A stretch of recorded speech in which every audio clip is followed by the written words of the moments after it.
Hi, good day. This video is all about how to set up a peer-to-peer connection.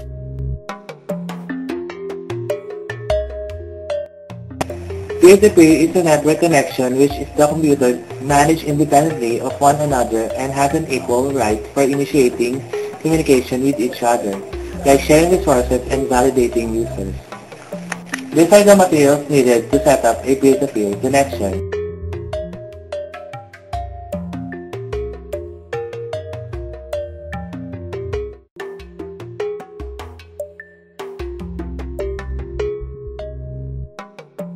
We're going to connect the two computers using the crossover cable. Plug it in LAN card.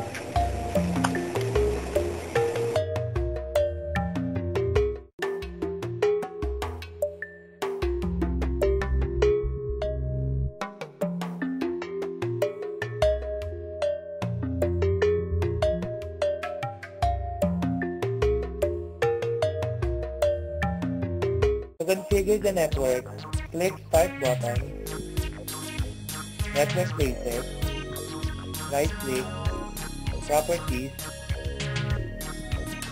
Local Area Connection, right-click, Properties, select TCP IP, then click to Properties, enter IP address 192.168.100.1, then click OK.